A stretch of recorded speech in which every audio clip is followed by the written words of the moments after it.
Happy Friday, everyone. So for today's assignment, the first part is for you to reflect, which means to think about. So you're going to think about how you would feel if someone wanted to ban your favorite book from the school or public library. So we're still on this book banning unit. And I want you to think now about your favorite book. You can think about the one that you told me about earlier this week, or you could switch it up if you'd like. But what if someone were to ban your favorite book from the school or public library? If you're having trouble thinking of a favorite book, there are options for you. You can think of any book that you like. It doesn't have to be your absolute favorite, just one that you enjoy. You could think about a book that someone you know likes.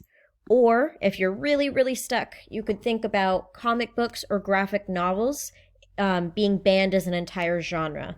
There are some people who are against having graphic novels in schools, so that could be something that you think about and confront with your post. So once you've thought about, oh my gosh, this is how it would feel if somebody wanted to ban my favorite book, the next part of the assignment is to write a response to the following prompts. So the first question is, what reasons might someone have to ban your favorite book?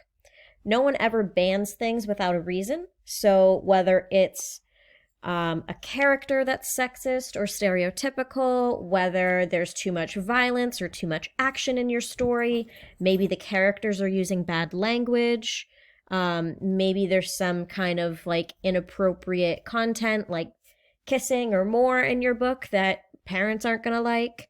Racism, any of that kind of stuff, but maybe there's something in your book. It could even just be something that's like super goofy that parents think have no merit, like Captain Underpants. They might just not like the fact that he's in underpants. So what reasons might they possibly have if you really had to think about it? Why might they ban your favorite book? The second question would be, now, how would you feel if you couldn't get access to your book at any of your libraries because it had been banned? Or you can also think about, like, now no one new can read your book because they're not going to be able to find it either. So how is that going to make you feel as a reader? How is that going to make you feel as somebody who uses a library, like whether or not you're understood or valued as a library guest, all of those kinds of things.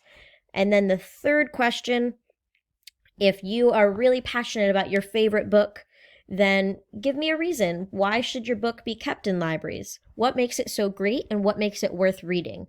What reason could you give someone who's trying to ban your book? What reason could you give them to say, no, we really need to keep my book because, and here's why. So answering those three questions is your goal for today. And then as usual, you're going to submit your writing to, not the pros and cons list. You're going to submit your writing to the assignment post that's called Banning Your Favorite Book.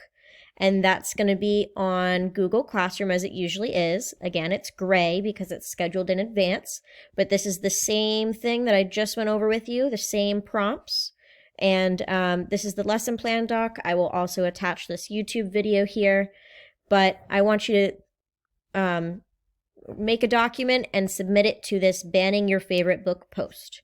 As always, you can email me or you can send me a message through Google Classroom if you have any questions at all.